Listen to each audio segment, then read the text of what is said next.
Buenos días. Damos inicio a la sesión clínica hospitalaria de hoy miércoles 14 de abril del 2021.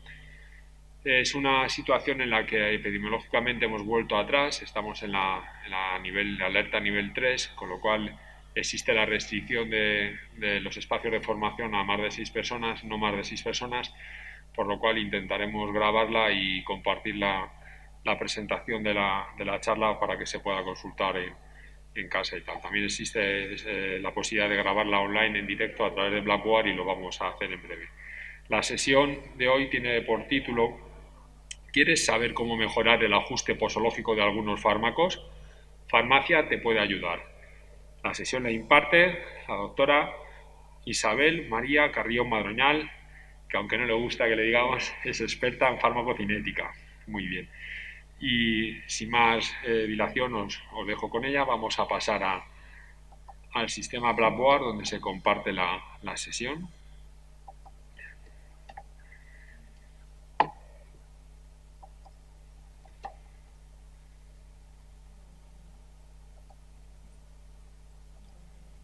¿Ya se está grabando? Sí. Vale.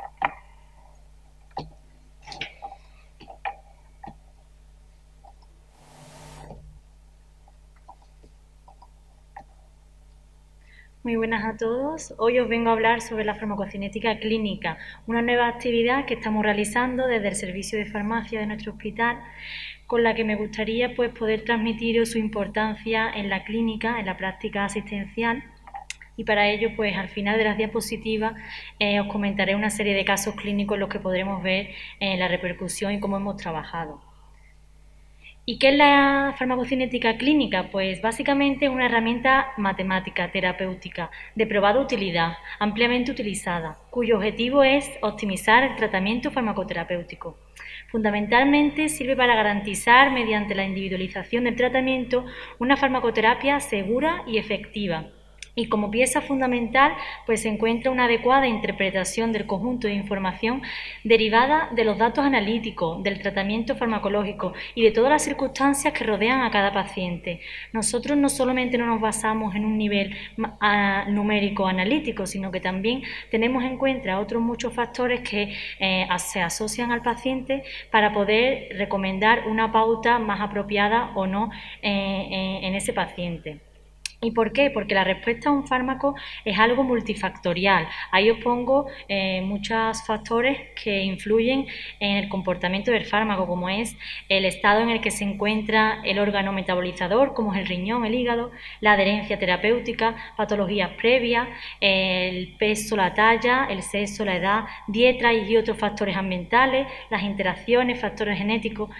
Es algo multifactorial, por tanto, muchas veces las pautas estándar de tratamiento recomendadas en las guías clínicas y en las fichas técnicas de los fármacos, a lo mejor no es la más adecuada en determinados pacientes o durante el ingreso hospitalario esa pauta puede ser no la más beneficiosa para un paciente.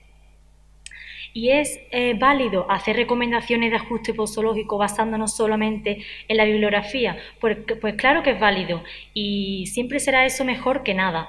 Pero como os pongo aquí un ejemplo, hay mucha variabilidad en la bibliografía y si podemos disponer de una herramienta más concreta, ampliamente utilizada, que ha demostrado en multitud de estudios que es eficaz, pues usémosla, ¿no? Y aquí os he puesto un ejemplo que es de un varón de 53 años que fue trasplantado renal y estuvo en tratamiento estable con Avagrat, tagrólimos.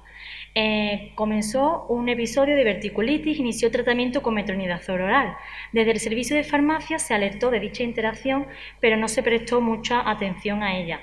Y el nivel basal del tacrolimus a las 66 horas de haber iniciado metronidazol se incrementó en un 143%. ¿Qué dice la cita bibliográfica? Pues la más antigua dice que esa interacción causa incrementos de los niveles de tacrólimo en un 100%, pero otras citas, 6 años posteriores, dice que esos incrementos son el doble de lo que se había obtenido en ese paciente. Para que veáis, y os quiero hacer hincapié en esto, en la variabilidad que hay en la bibliografía. Por tanto, Hacer recomendaciones en base a bibliografía es muy útil y siempre va a ser mejor que nada, pero si podemos disponer de una herramienta efectiva y que te garantiza opciones más adecuadas a los pacientes, pues usémosla, ¿no? ¿Y para qué sirve la farmacocinética clínica? Pues os pongo multitud de situaciones en las que es de extrema utilidad, como es cuando nos encontremos ante una respuesta inadecuada. Siempre es posible optimizar. Cuando tengamos sospecha de incumplimiento terapéutico, poblaciones especiales como son los niños, los obesos, las embarazadas, pacientes críticos, grandes quemados, interacciones, alteración renal, hepática, guiar la retirada del tratamiento, cómo, cuándo, de qué manera, cuando tengamos sospecha de recidiva, efectos adversos, cambios de respuestas tras cambios galénicos, por ejemplo, cuando queramos pasar de la vía oral a la vía IV o de un comprimido a una solución oral, y cuando tengamos, por ejemplo, metabolismo por isoformas polimórficas. Hay multitud de situaciones en las que monitorizar los fármacos mediante farmacocinética clínica es de extrema utilidad. Y cada vez más son los fármacos que se monitorizan. Como sabéis, hay multitud de fármacos que se miden niveles plasmáticos y se ajustan sus posologías, como son los aminoglucósidos, inmunosupresores, antipilépticos, vancomicina, digoxina, pero cada vez más aquellos servicios en los que tienen implementado un área bien establecida de farmacocinética están midiendo niveles plasmáticos a fármacos que a lo mejor no eran los clásicos que estábamos acostumbrados a ver, como por ejemplo, aquí os pongo un ejemplo que es el imatinib, ¿no? Un fármaco ampliamente utilizado en oncomatología, en los que determinados servicios pues miden sus niveles plasmáticos con el objetivo de aumentar respuestas o disminuir efectos adversos a la hora de ajustar la posología. Y otro ejemplo que a mí personalmente me llama mucho la atención es el Linesolí, ¿no? En Linesolí hay determinados servicios que miden niveles plasmáticos, ya podéis consultar la bibliografía y está establecido un intervalo terapéutico óptimo entre 2,7 miligramos litro, y porque se ha visto que aunque no requiera ajuste de insuficiencia renal, en aquellos pacientes en los que tienen una insuficiencia renal grave, un aclaramiento menor de 30 mililitros por minuto, pues los efectos hematológicos causados por el Linesolí se ven acentuados. Por eso es muy importante que nosotros aquí vemos que el Linesolí está ampliamente utilizado en el hospital y la mayoría de las veces son como alternativas a otros fármacos porque el paciente presenta alteración de la función renal. Pues ojo, ¿no?, con la función renal, porque a lo mejor los efectos adversos hematológicos en ese paciente se ven acentuados. Y aquí os pongo un ejemplo que se presentó en el último congreso de nuestra sociedad, de un paciente en el que se midieron niveles plasmáticos con objetivo de optimizar su posología.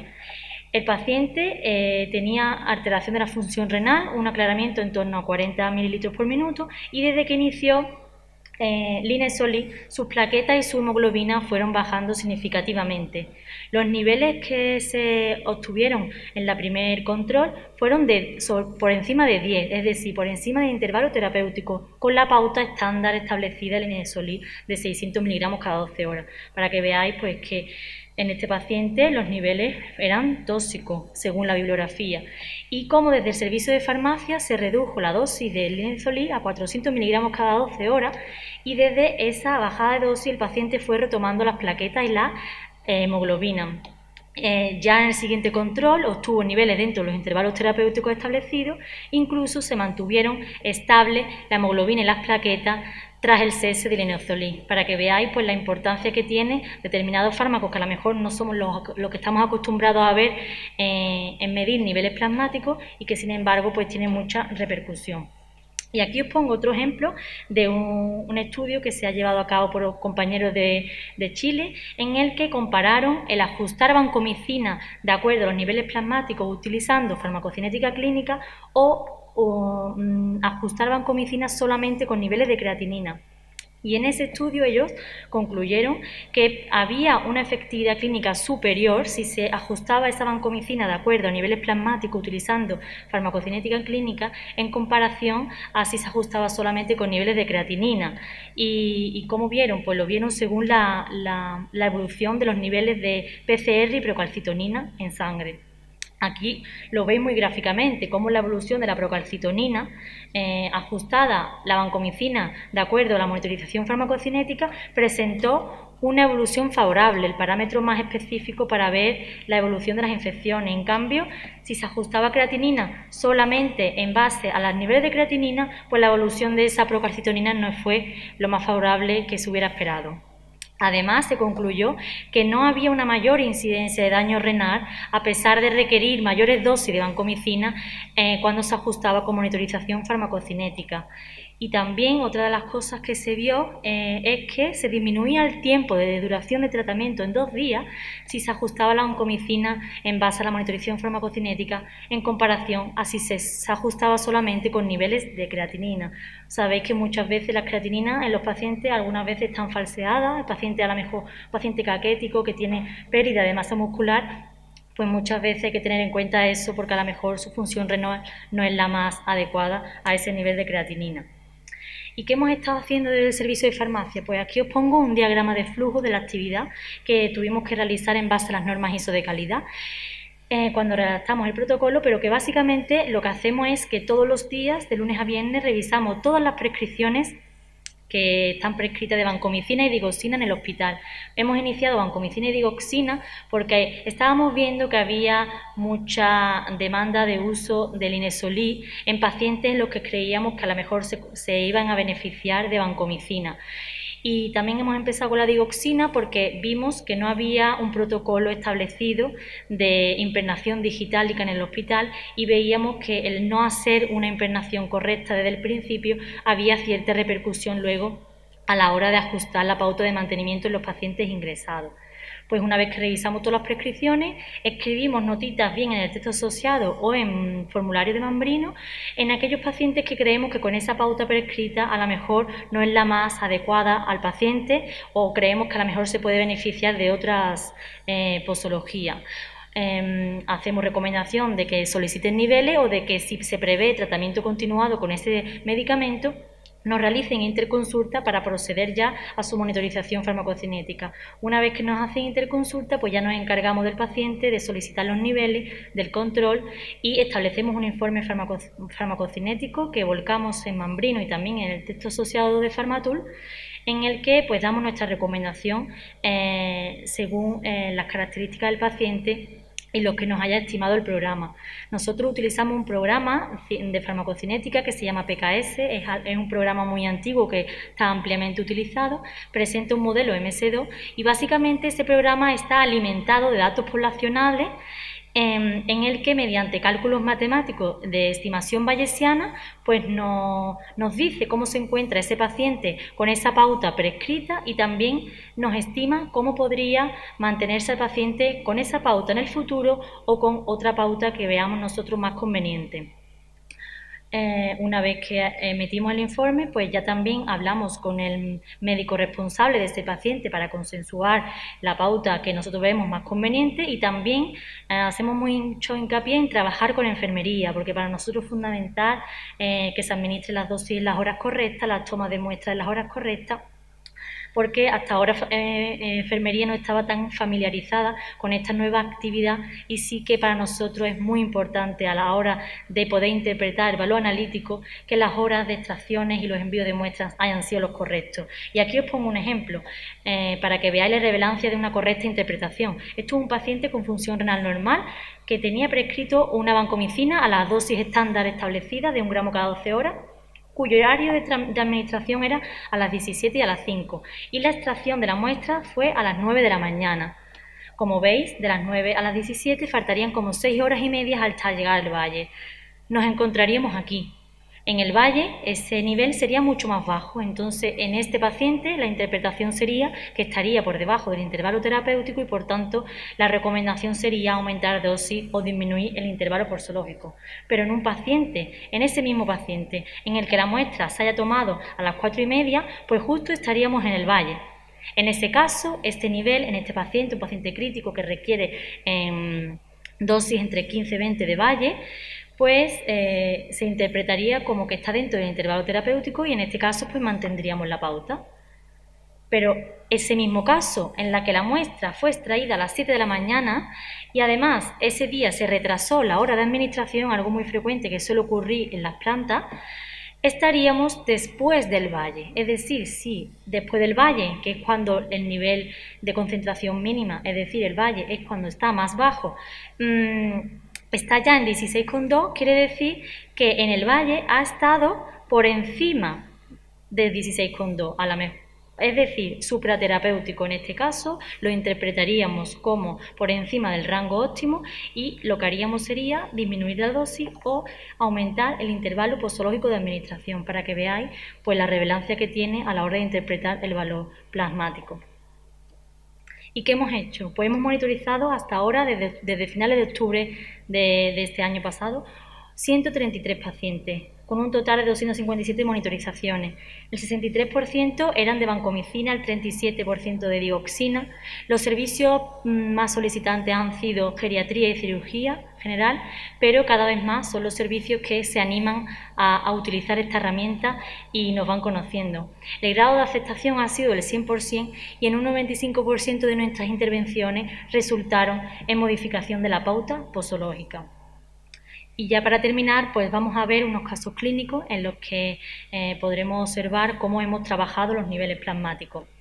Se trata de un varón, el primer caso, de 69 años, de 91 kilos y 1,65 que ingresó por una peritonitis biliar. El paciente requirió intervención quirúrgica y durante el ingreso presentó fiebre y aumento de los reactantes de fase aguda, para lo cual pues, se extrayeron cultivos y se inició tratamiento con vancomicina de 500 miligramos cada 24 horas. Desde el servicio de farmacia pues, se hizo una intervención cuando revisamos todas las prescripciones y vimos que esta pauta en este paciente iba a ser muy corta, o sea, nos íbamos a quedar corto dada analíticamente la situación de gravedad que se encontraba, ¿no? Con una procalcitonina de 9,29, una vancomicina de 500 cada 24 era muy corto. ¿Y por qué se puso 500 cada 24? Porque el paciente al día del ingreso tuvo un repunto en creatinina y presentó un filtrado glomerular de 57. Aún así, esa dosis de vancomicina era muy baja. Pero a los días el paciente evolucionó bien en cuanto a su función renal y mantuvo una función renal prácticamente normal. Por tanto, no íbamos a quedar muy corto. Inició el tratamiento con meropenem 1 gramo cada 8, vancomicina 500 cada 24 y cuando realizamos la intervención pues le cambiaron a 500 cada 12. Extrayeron niveles y nos realizaron interconsulta. Ya cuando nos realizaron interconsulta pues nos encargamos del paciente con un nivel valle obtenido de 3 miligramos litro y unas áureas bajo la curva menores de 100, pues estábamos infradosificados. El paciente estaba infradosificado con vancomicina. Aquí quiero resaltar pues, los rangos establecidos, dependiendo del tipo de infección, las concentraciones mínimas valle recomendadas.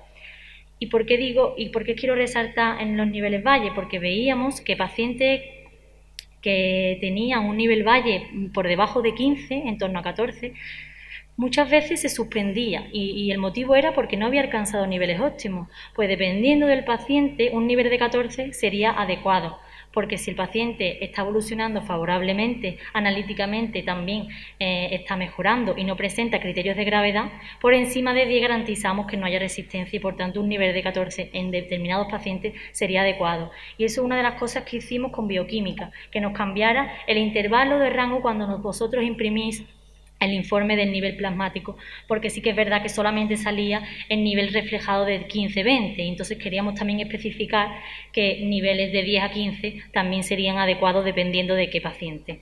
Ya podéis comprobar que os sale cuando se emite el nivel plasmático en el resultado de bioquímica, y en este paciente, pues con unos AUC menores a 10, concentraciones máximas pico menores de 40 y AUC de 400, aquí veis gráficamente cómo está representada las dosis con la vancomicina de 500 cada 24 y con la posología de 500 cada 12. En este paciente, cuando sus médicos vieron el nivel de 3, era por la noche y le cambiaron a 1000 cada 12, pero ya por la mañana nosotros ya procedimos a realizar la monitorización.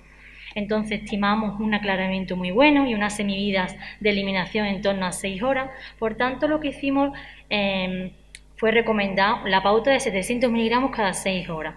El paciente, cuando nosotros iniciamos la monitorización, había evolucionado analíticamente bastante bien, de una procalcitonina de 9 a 3,25. Obviamente, esta evolución no era debido a la vancomicina, con un nivel plasmático de vancomicina. Estamos completamente casi seguros. El meropenem también había hecho su acción. Los cultivos estaban pendientes, el paciente estaba mejorando y no tenía clínicamente criterios de gravedad. Por tanto, vimos conveniente mantener con la posología de 700 miligramos cada 6 horas, que estimábamos valle en torno a 14, picos muy buenos, y garantizábamos áreas bajo la curva mayores de 400, que es lo recomendado. Siempre entre 400 y 600, no mayor de 600 para evitar toxicidad, pero sí siempre mayor de 400 los auras bajo la curva. Como veis, la representación gráfica con la pauta que había estado llevando hasta ese momento de 500 cada 24, 500 cada 12 y la pauta nuestra nueva recomendada, el paciente se encontraba dentro de los intervalos óptimos de tratamiento. La dosis de carga, pues es una de las cosas que no es muy frecuente utilizar ni tampoco recomendada a todos los pacientes, pero sí que se recomienda en pacientes críticos, pacientes obesos, para intentar alcanzar niveles cuanto antes. Este paciente era un paciente obeso y con un nivel de 3 sí que estaba recomendado realizar una dosis de carga entre 20, 30, 20, 35 miligramos kilo. ¿Por qué no recomendé una dosis de carga? Porque por la mañana, este paciente, sobre las 10 de la mañana, le habían puesto 1 gramo, que era lo que por la noche el médico había cambiado al ver los niveles de 3. Entonces, esta pauta de 700 cada 6 la recomendé para iniciar a las 12 de la mañana y a las 10 ya había recibido 1 gramo. La banco pasa en 60 minutos, entonces sobre las 11 le estaba pasando 1 gramo. No vi conveniente administrar una dosis de carga porque prácticamente esa dosis de por la mañana había hecho esa función. Por tanto, directamente recomendé que a las 12 de la mañana de ese día ya iniciara la pauta de 700 miligramos cada 6 horas.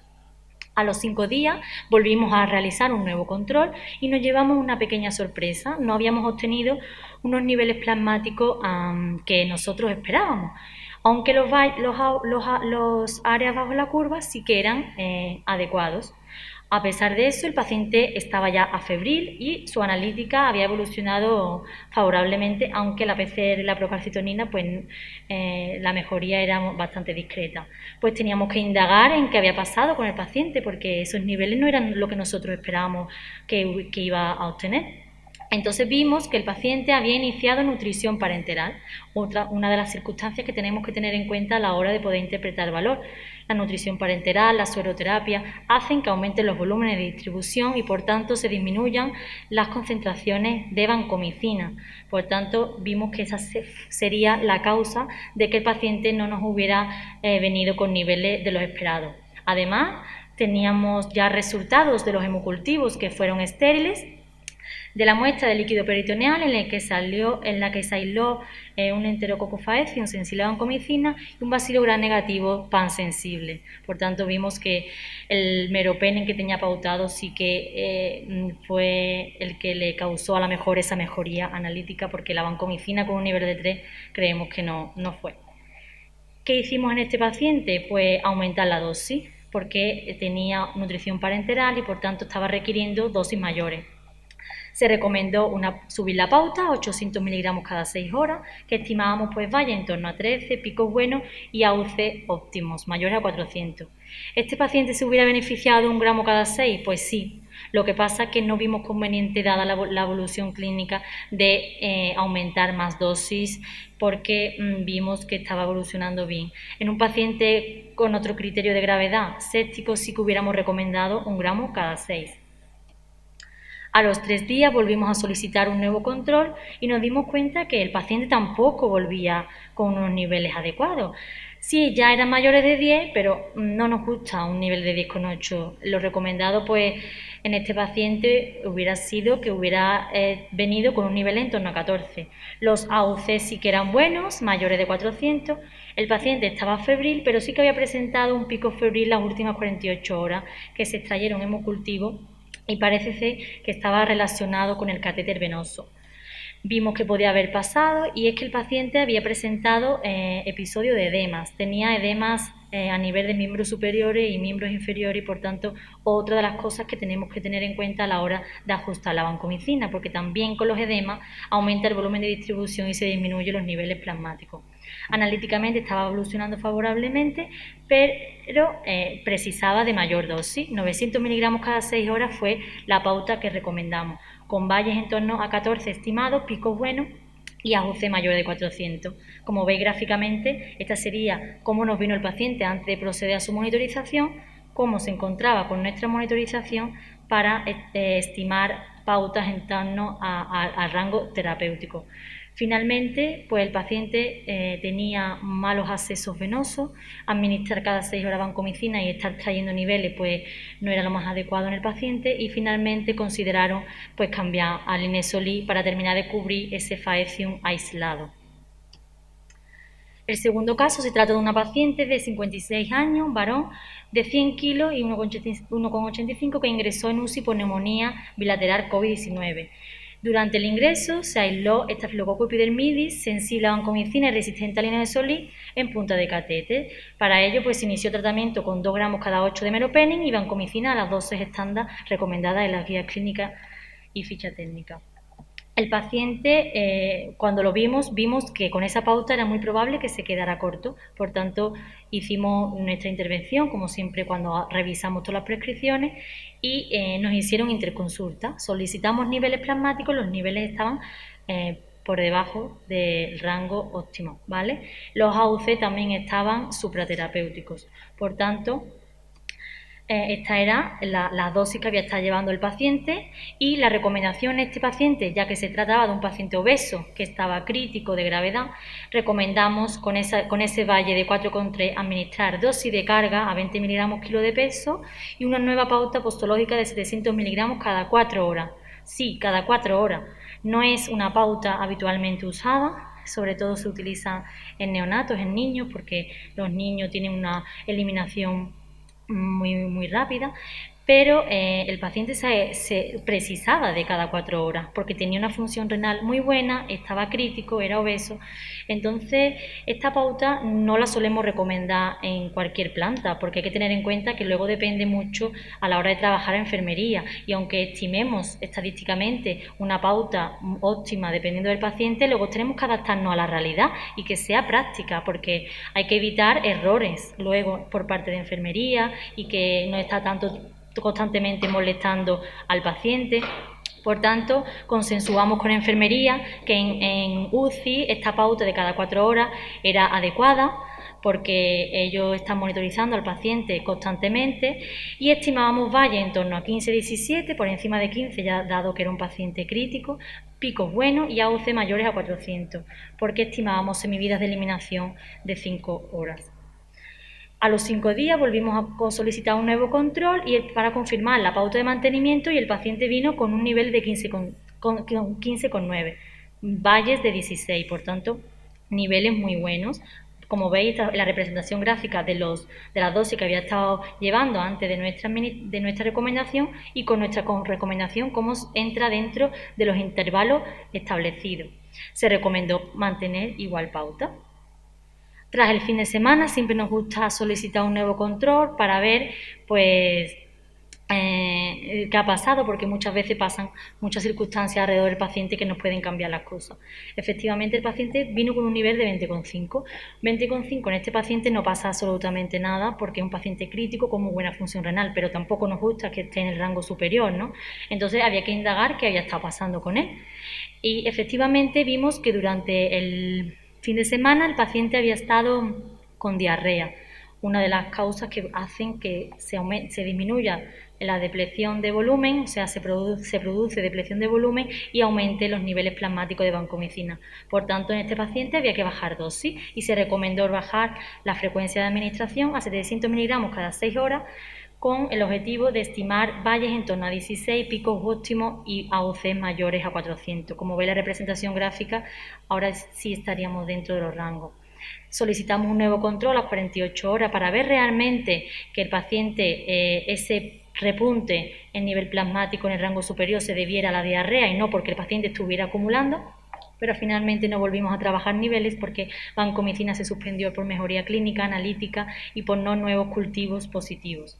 Y en cuanto a la digoxina, pues establecimos un protocolo de impregnación digitálica, dependiendo si el paciente había recibido previamente digoxina o si nunca había recibido digoxina, lo pasamos por comisión y nos dio el visto bueno también previamente cardiología. También se lo presentamos al servicio de urgencia, porque sí que habíamos visto que no había una forma de pautar las impregnaciones de manera igual, ¿no? O sea, que cada uno lo hacía un poco a ojímetro, y sí que veíamos que había repercusión luego a la hora de hacer la impregnación en cuanto a mantener al paciente en mantenimiento. Y por último, pues tengo un caso de digoxina, una mujer de 67 años que fue ingresada en REA, una paciente obesa que presentaba una estenosis mitral, insuficiencia cardíaca y una FA permanente, y que en ese momento presentaba unas frecuencias que oscilaban a 118 latidos por minuto.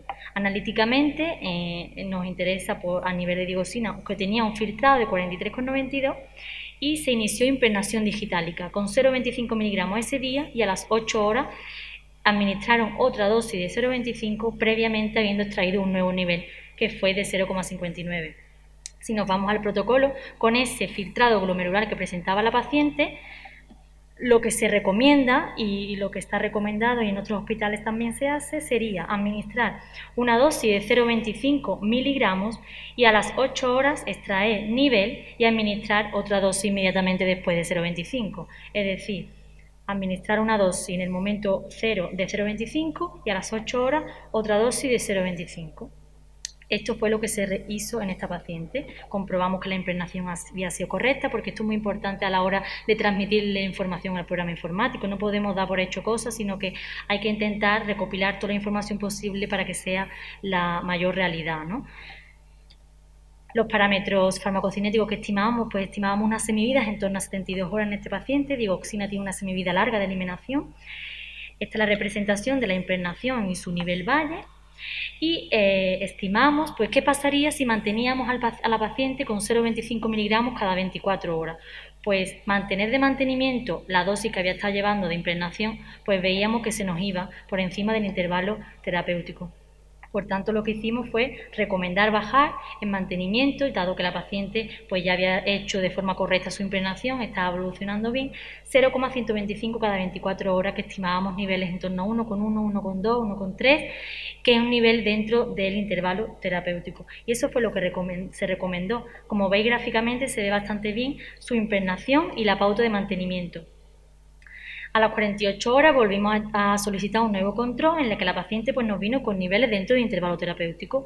Clínicamente había evolucionado favorablemente, su función renal también había mejorado muy bien, y ahora con semividas estimadas en torno a 66 horas, pues la pauta recomendada fue mantener igual. Con 0,125 estimábamos niveles en torno a 1,1, que está dentro del intervalo terapéutico, y la paciente se iba a mantener estable.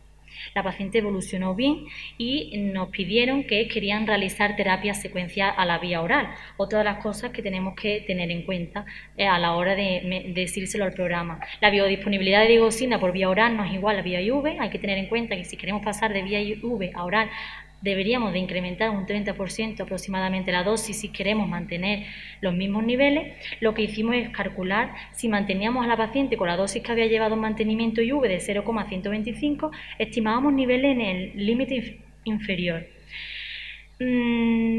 Vimos lo más adecuado dejar a la paciente con medio comprimido, porque aunque estuviera en el límite inferior, la paciente había evolucionado favorablemente, ya estaba con frecuencia en torno a 70, y una pauta en domicilio de medio comprimido está bastante bien. Entonces eso fue lo que se recomendó. Como veis gráficamente, pues la pauta de mantenimiento con medio comprimido diario en esta paciente con estas características pues era lo más adecuado. Podíamos ver qué pasaba si manteníamos a la paciente con un intervalo con un nivel estimado dentro del intervalo, que sería, por ejemplo, un comprimido al día. Un comprimido al día en esta paciente que ha tenido fluctuaciones en función renal y que estimábamos semividas en torno a 70 horas, era muy probable que luego en domicilio, cuando la paciente está menos hidratada, estos niveles se incrementen. De hecho, gráficamente lo podéis ver perfectamente, como si mantenemos a la paciente con un comprimido diario, hay riesgo de incrementar el nivel plasmático al nivel superior. Entonces, lo más adecuado para la paciente fue mantenerla con medio comprimido diario. ¿Y qué me gustaría que nos lleváramos a casa y destacar de todo esto? Pues sería que veáis la alta variabilidad interindividual que existe en las concentraciones alcanzadas por los pacientes, que las dosis estándares establecidas y recomendadas por las guías clínicas y ficha técnica muchas veces no son las más adecuadas para qué paciente. Incluso en un mismo paciente durante su ingreso hospitalario puede tener determinadas circunstancias que hacen que el comportamiento del fármaco sea diferente. un número importante de pacientes presenta una destacada variabilidad interindividual en las necesidades de dosis a lo largo de su estancia hospitalaria, lo que hace necesario un control sostenido en el tiempo. Y además, los grupos especiales de población, como son los niños, los neonatos, pacientes críticos, grandes quemados y sobre todo pacientes con insuficiencia renal, son un grupo de alto interés para monitorizar de manera continua los niveles plasmáticos de fármaco alcanzados, sin necesidad de cambiar muchas veces de alternativa por miedo a la nefrotoxicidad que puedan causar determinados fármacos. ¿Y qué nos gustaría hacer? Pues nos gustaría aumentar la variedad de fármacos susceptibles de monitorización farmacocinética, aminoglucósidos, inmunosupresores, pero ahora mismo con los recursos que tenemos y también nos limita pues que bioquímica pues no tenga a lo mejor todos los reactivos necesarios, pues no podamos todavía ampliar el tipo de fármaco monitorizado, pero que sí que nos gustaría ampliar. También nos gustaría medir las intervenciones con resultados en salud. Hasta ahora no lo hemos contabilizado, pero nos gustaría, sobre todo para demostrar confianza y la utilidad de esta herramienta. Mayor participación multidisciplinar con los servicios médicos, ya cada vez nos van conociendo más, pero nos gustaría pues que vierais que tenéis a vuestra disposición esta herramienta y que nosotros estaríamos encantados de trabajar con vosotros. Y también muy importante formar de forma reglada al personal de enfermería con el objetivo de garantizar tiempo de muestreo y envío de muestras correctos, hacerles ver la importancia que tiene en la hora de las muestras y que no porque yo estoy muy encima de ellas es porque quiera ser pesada con ellas, sino es que para mí es muy importante los horarios, aunque no me lo saquen en valle real, pero que me digan la hora a la que realmente se ha extraído el nivel, porque luego la relevancia a la hora de yo interpretar el valor pues es significativa, ¿no? Cambia dependiendo de la hora de la muestra. Y nada más, muchas gracias por vuestra asistencia, aunque no ha sido pues lo que nos gustaría por las normas nuevas y espero que podamos trabajar juntos en esta nueva actividad que hemos desarrollado con el objetivo de aumentar los resultados en salud y sobre todo beneficio del paciente. Muchas gracias.